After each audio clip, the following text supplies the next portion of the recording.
Hey everybody, welcome to today's video in which we are talking about DOT Hazardous Material Registration. I'm Tom Simmons. Jackie Baxley. And Jackie, tell us all about DOT Hazardous Material. It's just so exciting, Tom. Okay, I just can't wait to tell everybody about it. It's thrilling, yes. It comes around every year.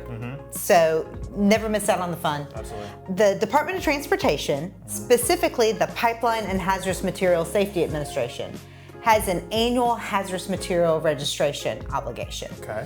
It comes around every year. It's due June 30th of each year.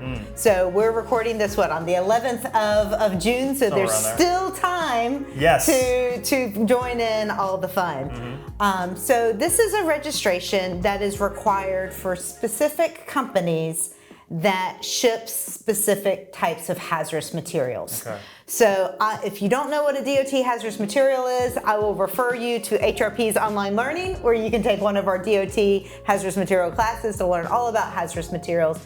But there are 6 shipping scenarios that would require a company to register every year.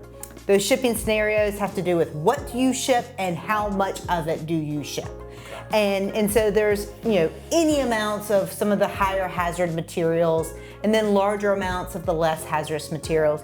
But there's one item that gets most people, and that is if you ever ship a placardable amount of hazardous materials. Again, if you have no idea what I mean by placardable amount, maybe we can do a video on DOT placards. Yeah, all right. But if you ship certain materials in certain quantities, you have to put those big diamonds that you see on the outside of a transport vehicle.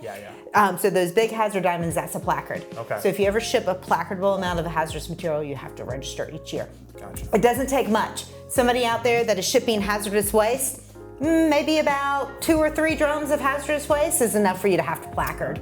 So it gets a lot of people. That one element of registration requirements gets a lot of companies out there. Yeah. And what's important to note is this is a company registration, not an individual location registration. All right, yeah. Right, so if I'm Jackie Baxley Manufacturing and I have 3 locations across the United States, Jackie Baxley Manufacturing only has to register once. Okay. But if I have LLCs and things of that nature, those individual business elements would have to register. Gotcha. All So right. it's a company registration, legal entity registration. Makes sense. Okay.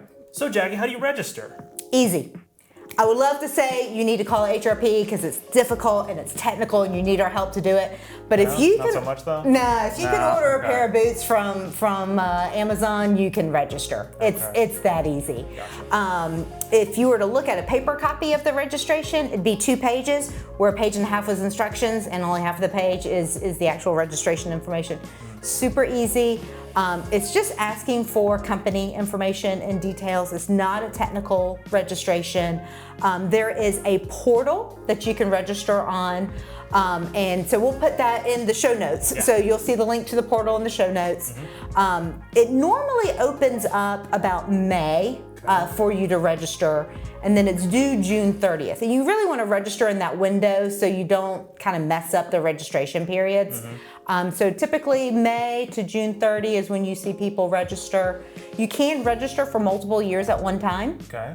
You get a little bit of the bargain, discount on the registration fees by doing it that way. You have to pay all the fees at once, but it is at a reduced amount. And the fees can be healthy. Okay. There are smaller fees for small businesses. So if you meet the SBA definition of a small business, the registration fee is like $250 a year.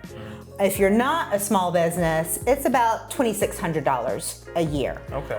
Now, the Bipartisan Infrastructure Act has some funding for DOT. I think it is going to be affecting those fees in the future. But if you're listening to this in 2024 and you're doing that 2024-2025 reporting year, you're looking at about $2,600 if you're not a small business, about $250 if you're a small business. Okay. So Jackie, why do you have to register? Well, you would have to register if you met one of those 6 scenarios, which we'll have a link into the show notes so you can read in detail those. But the reason for the registration is, and in particular the fees, is it helps to fund some of the training and resources for emergency responders. So if there were to be an incident during transit, Some of your fees will go to training firefighters, training local emergency preparedness councils and state emergency response commissions to be able to respond to those. Now, DOT, like a lot of our regulatory agencies, are both a regulatory and an enforcement agency. And so DOT does do inspections periodically. And so they will also reference kind of these registrations to see maybe who needs to be inspected at some frequency or some point in time. Okay, gotcha. Yeah. So Jackie, for those watching, what is their call to action? What do they need to do next? All right. So if I was sitting in your shoes, and this is the first time I've heard about DOT registration, I would look at your shipping papers. Look at your historical shipping papers, and then compare those shipping scenarios to those 6 scenarios that would require registration. Again, one of them is any placardable amount, but it gets into if you're shipping explosives, if you're shipping poison by inhalation hazards. So look at your historical shipping papers, compare it to those companies that need to register, and if you find you need to register, then register. Follow the portal link that we're going to provide on here, put in the information, and register. Make sure you're up to date on your DOT training as well. Okay. Well, thanks for watching, everybody. And Jackie, thanks for the information. Absolutely. Stay safe out there, everybody. Stay safe. If you like, subscribe, hit those buttons down below. Leave us a comment if you have any questions about the video, and we'll see you next time. Bye.